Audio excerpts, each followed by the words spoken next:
Hello and welcome to Aastha speech and healing care. मैं हूं mentor Sunil, आपके सामने लेकर आ रहा हूं ऑटिज्म एडीएचडी से जुड़े हुए प्रैक्टिस चैलेंजेस को। किस तरह के चैलेंजेस आप फेस करते हैं रियल लाइफ में और उनको कैसे आपको काउंटर करना है। जल्दी से चैनल को सब्सक्राइब कीजिए, लाइक कीजिए, शेयर कीजिए और हमेशा ये पंच लाइन बोलता हूँ, दोस्तों में फैला दीजिए। क्योंकि अगर आपको लगता है कि आपके कुछ फ्रेंड्स में या उनके बच्चों में भी ये प्रॉब्लम्स हैं तो उनको भी ये जानना चाहिए कि क्या क्या चीज़ें उनको कैसे मैनेज करनी है।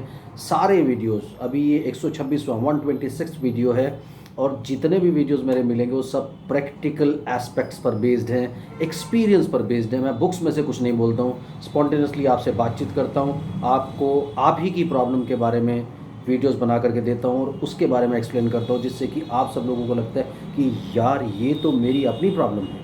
तो दोस्तों जल्दी से आप नोट कीजिए कि आपको क्या करना है। अगर आप अपने ऑटिस्टिक या एडीएचडी या हाइपर एक्टिव बच्चे को या टेंट्रम थ्रो करने वाले बच्चे को बाहर लेके जाना चाहते हैं घर से, जब आप ऐसे बच्चे को घर के बाहर ले जाते हो तो आपको कुछ चीज़ों का ख्याल रखना है। नंबर वन, आप डिसेंसिटाइज होकर के जाइए। डिसेंसिटाइज मीन्स कि आपके ऊपर किसी चीज़ का असर नहीं होना चाहिए कि लोग कैसा देख रहे हैं, कैसा कमेंट कर रहे हैं, क्या कह रहे हैं, क्या नहीं कह रहे हैं। आप लोग कॉन्शियस हो जाते हैं, उसकी वजह से आप बच्चे को बाहर निकालते ही नहीं हैं। और अगर निकालते तो एक या दो या तीन बार में आप हार जाते हैं। मैंने लास्ट वीडियो में बताया था कि इन बच्चों के साथ एक चीज़ तो आपको गांठ बांध लेनी है, नेवर गिव अप। अगर आप एक बार, दो बार, 10 बार, 20 बार, 50 बार एक चीज़ को करेंगे तो ऑटोमेटिकली इनकी हैबिट बन जाएगी। लेकिन आप क्या करते हो, एक बार दो बार में गोन, मुझे करना ही नहीं है, ये कैसे करेगा। आप स्ट्रेस ले लेते हो, रोना धोना मचा देते हो, बहुत सारी टेंशन्स में गिर जाते हो। मैं बिल्कुल समझता हूँ कि जब इस तरह की प्रॉब्लम्स होती हैं और बच्चा पब्लिकली मिसबिहेव करता है, चीज़ों के साथ अच्छे से आपके सामने पेश नहीं आता है, तो बहुत सारी प्रॉब्लम्स होती हैं। लेकिन फिर भी आप क्या चाहते हैं, ये प्रॉब्लम्स परमानेंट बन जाएं या ये प्रॉब्लम कुछ टाइम के लिए हो। अगर आप अपने बच्चे को ऐसे बाहर नहीं लेकर के जाएंगे, उसे एकस्टम नहीं करेंगे चीज़ों के साथ, तो वो बच्चा कभी भी लर्निंग नहीं कर पाएगा। तो आपको ये ख्याल रखना है कि आपको हारना तो बिल्कुल नहीं है, नेवर गिव अप।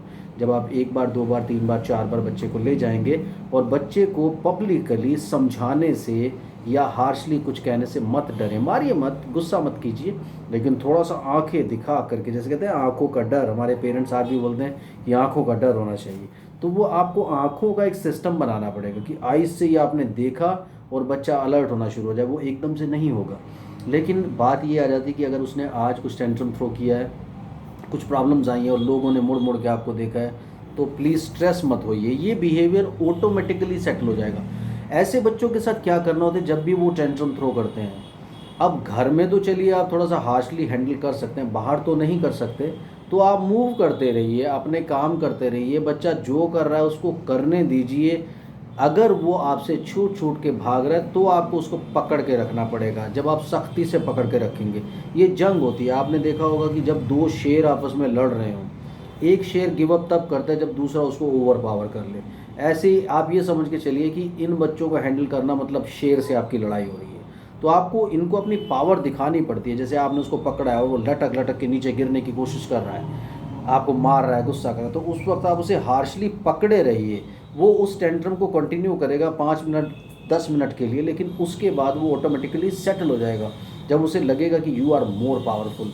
नॉर्मली क्या होता है, इन बच्चों में आपसे ज़्यादा पावर होती है और वो आपको मोल्ड करने की कोशिश करते हैं किसी भी एक्टिविटी में। तो ख्याल रखिए, आप इनके आगे झुकिए बिल्कुल मत, आप एडजस्ट नहीं कीजिए। ऐसे मामले में इग्नोर ज़रूर कर सकते हैं कि वो क्या कर रहा है, आप अपना काम करते हो, लटक रहा है कुछ, आप उसे पकड़ के ऐसा बिहेव कीजिए कि उसकी इन एक्टिविटीज़ से वो आपको इरिटेट करना चाहता है। जैसे मैंने आपको पहले बताया कि बच्चे सब समझते हैं, उनका ये बेसिक एजेंडा होता है कि वो आपको कैसे इरिटेट करें। जब आप इरिटेट हो जाते हैं तो वो आपको ज़्यादा करेगा। जब आप खुश रहेंगे, आप खुश होकर के अपना काम करते रहिए, वो जो कर रहा है उसे कस के पकड़े रहिए, तो ऑटोमेटिकली वो बच्चा धीरे धीरे गिव अप वो करेगा, आप नहीं करोगे। तो इसलिए आप ख्याल रखिए, कैसा भी बिहेवियर है, कुछ भी बिहेवियर है, उसको टैकल करने के दो तरीके हैं। घर पे आप इग्नोर करके दूसरे रूम में जा सकते हैं, बाहर कैसे इग्नोर करेंगे। और उसे कस के पकड़े रहिए। फिर उसको आगे होगा कि आप उसे कस के ना पकड़े, वो आराम से नीचे चल लेगा। तो धीरे धीरे ये बच्चे सरेंडर करने लगेंगे। इनको सरेंडर करना सिखाइए, इनको अपनी आँखों के इशारों से चलना सिखाइए। जब आप उनको ज़बरदस्ती कोशिश करेंगे, आप मारेंगे, पीटेंगे, खुद डिप्रेस होंगे, खुद आपस में ही झगड़ा करेंगे, खुद लड़ाई करना शुरू कर देंगे, खुद आंसू बहाएंगे, तो कुछ नहीं हो सकता। इसलिए उनको हैबिट डालिए, घर के बाहर ज़रूर ले जाइए, मॉल्स में ले जाइए, शॉप्स पर ले जाइए, मार्केट में लेके जाइए, पार्क में लेके जाइए, उनको पैदल चलना सिखाइए, अपने साथ चलना सिखाइए। आज के लिए इतना ही। अपनी प्रॉब्लम्स आप ज़रूर कमेंट सेक्शन में डाला करो, क्योंकि उसी की वजह से वीडियोस बनते हैं। मोर ओवर जल्दी से चैनल को सब्सक्राइब कर लीजिए। इंडिया में अगर आप मुझे कंसल्ट करना चाहते हैं और आप इंडिया में तो 1000 रुपीज़, इंडिया के बाहर से कंसल्ट करना चाहते हैं तो 2000 रुपीज़ अकाउंट में ट्रांसफ़र करने पड़ते हैं। 8168790299 ये मेरा मोबाइल नंबर है। इंडिया के बाहर से कॉल करते हैं तो +91 इंडिया का ISD कोड लगाना बिल्कुल ना भूलिए। Bye bye.